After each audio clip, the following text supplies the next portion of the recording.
Can you give an update on how things have been going with the three of you? Well, they are. They're really involved over in Salem at AOC, and they have their responsibilities here.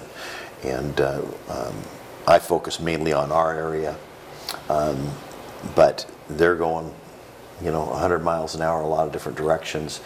There's a fair amount of challenges going on. We're starting our budget meetings. We've had some preliminary ones already for next year. Our fiscal year ends the end of June, but we're starting our meetings now. Tomorrow morning at 7:30, we'll have another set of meetings with all the department heads, and so that process goes on, and that's a big deal in and around the office. There's a lot of prep work that goes on in that, and trying to hold the line financially. We're doing very well financially as a county, and I've got two other commissioners that are like-minded with me to see how well we can continue to do. Just because you have some money, you want to make sure that you put it away for rainy day difficulties. I believe that there's coming a time when the federal government will not be able to print $80 billion a month to subsidize this economy and the amount of money we're spending. And a fair amount of our money actually comes down from the federal government and the state government. So I'm looking to a time when those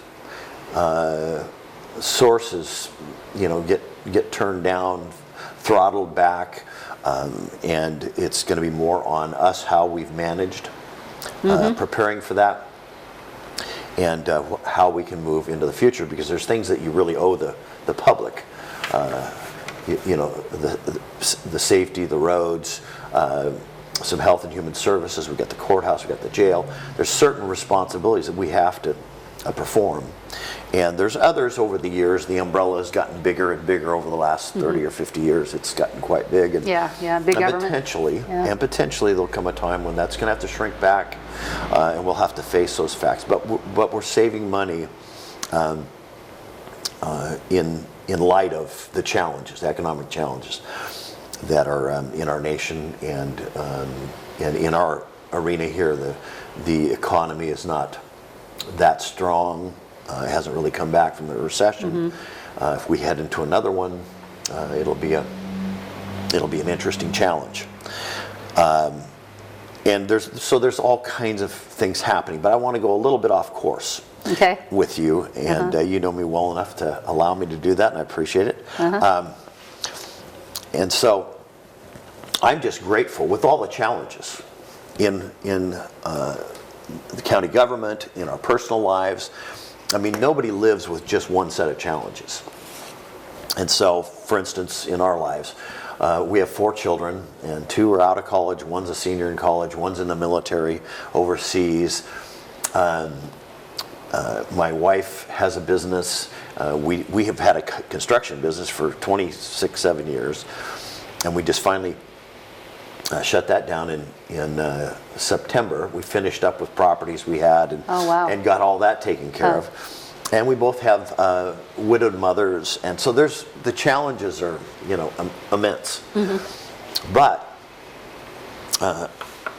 we have an opportunity to know God, and I'm really grateful that I know Him, and that He helps us in all kinds of different ways, and we can petition Him, and we can do all kinds of interaction with this God that's for us, not against us. The Bible says, not for you, not against you. He's for you. He has a plan that's good, not evil. I mean, this is a great God to serve. Yeah. And so that makes me the most confident, the most hopeful in all circumstances, because everybody gets stretched out. Yeah. I'm dealing with friends of mine that they're. When I look at my life and see how busy and difficult it is, all I have to do is look at their life, and I'm pretty happy. Yeah. You know what I mean? Yeah. You just look around. So there's a lot of people going through a lot of challenges, and I just want to share a couple things about that. And having an opportunity to know God and to follow Him this last 30 years of my life has been a real privilege. Yeah, and you say follow Him.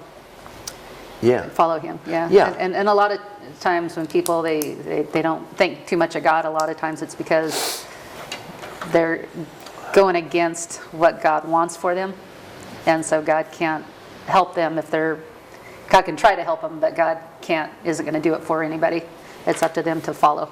Well, and yeah, we got a responsibility. The Bible says, seek and you shall find. Knock and the door shall be open. So there's a responsibility on our behalf. Right. And honestly, God has a plan. He's the smartest person in the room. He's always the brilliant one. And we don't, even as a believer, I haven't, taken full advantage of that. I've had my own ideas, which I thought were pretty brilliant at times. Not so much. But the longer I go, the more I realize this is a brilliant God and wants to work out our lives with us. He wants to execute the plan and the destiny that we have, and He's for that. So I have more confidence today than I've ever had. And I've been pretty high in confidence. But I have more confidence today, even as things get tough. Tough in the nation, tough in the world. My confidence is greater in God than ever. Yeah, that's one way we need to go. Either are going to need to trust Him more in the midst of chaos and darkness as things, get worse and worse. Or we're going to, But I would invest on some our own. time in knowing Him. Yeah. Because it's tough to trust somebody you don't know. Yeah. Right? Right. So, here's what I believe is happening, if we'll pay attention, is we're in a season right now. This Christmas season, today is the 15th, I believe, this Christmas season.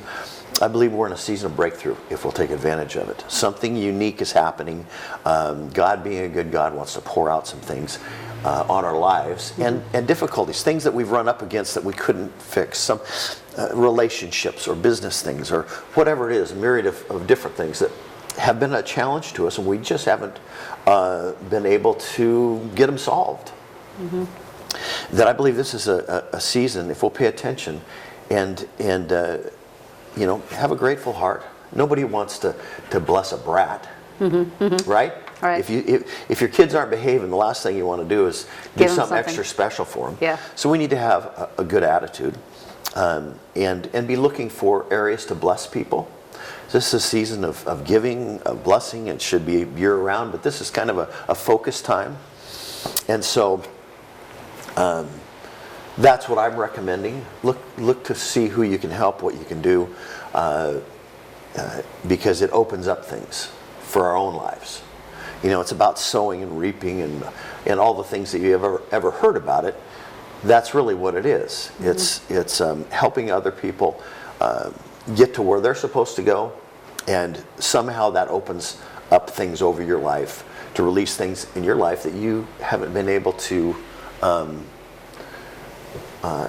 get solved, to fix, whatever.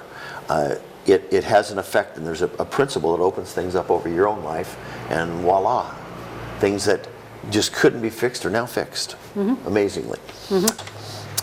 You've got this thing going on here, and this is what I felt when I came in here tonight, unplanned, which some of my best plans are unplanned, but I just felt like that we needed to have a challenge put out to your viewers about supporting what you do here. And it's interesting, liberals are liberal with giving, and gosh, they'll if they see something, they get after it a lot of times, which kind of puts us a little bit to shame, because as conservatives, we're kind of conservative in a sense. And I found politically we are a little tight when we should be generous. If anybody should be generous, it should be us. So we'll maybe give to our church a little more or No, something, but not at all. I heard conservatives were more generous that way, but Well, they are, but I'm politi- talking about seeing things, because we feel a duty to give to our church, so we do. But I'm talking about other things. Keep your eyes peeled for other opportunities. Yeah. And this is an opportunity. And so here's what I'm going to propose. Because I want to be part of it. I want to practice what I'm preaching. And I want to put a challenge out to you that are watching out there, and this word happens to be striking you, you're in a place of needing breakthrough, et cetera, et cetera. And I'm not trying to drum up money like you see sometimes on television you get a bad taste for. I'm just telling you what I'm going to do, and I want to challenge you to do something also. Veronica doesn't know anything about this. She didn't know we were going to go this far off the rails. But I'm going to commit to give her $200. And what I'd like to do is I'd like to have you guys out there do what you can. If you can match that, I challenge you to. I dare you to. See what's going to happen on your behalf. This is a gal that has given heart and soul to this community, to the conservatives, to the Republicans, given a platform for them to speak, and it's time for us to step up and be that financial doorway for her to continue in what she's doing. So that's kind of my pitch to you. And I dare you, I challenge you, whatever I need to do to have you break out some money and send it to her. Now, Veronica, I need you to give them some information on where actually to send checks and what have you. Where would you like them to send this stuff to?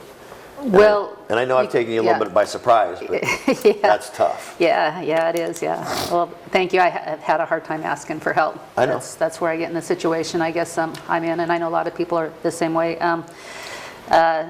Don't send it to the shop, but you can come to the shop and stop by and hand it. But you need P.O. Box 411 in Yamhill. P.O. Box 411, Yamhill, Oregon.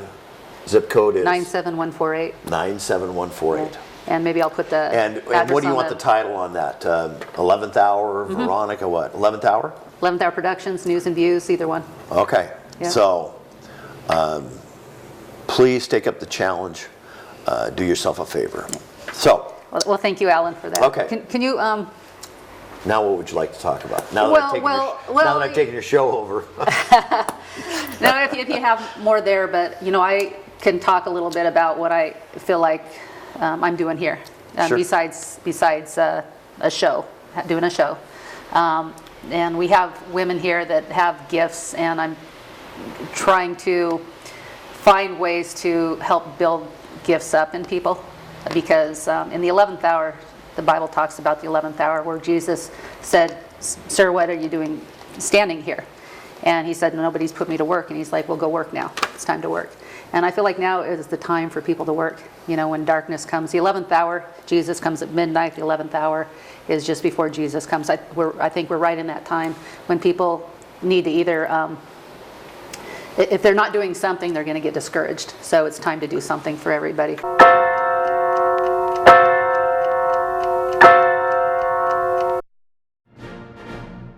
There aren't too many outlets where you can hear in-depth spiritual issues alongside conservative politics, where we can make a difference to those around us and our country. It's brought to you at a cost that's worthwhile, yet I'd like to do more. On 11thhourpolitics.com, you can buy books and videos that will advance this cause. There's delicious chanterelle tea containing vitamin D, proven to dispel depression. We have an art gallery and options to produce your own commercial or have us do it for you, along with other projects. It's only through a co-op that things get accomplished. I hope you will join me in this mission.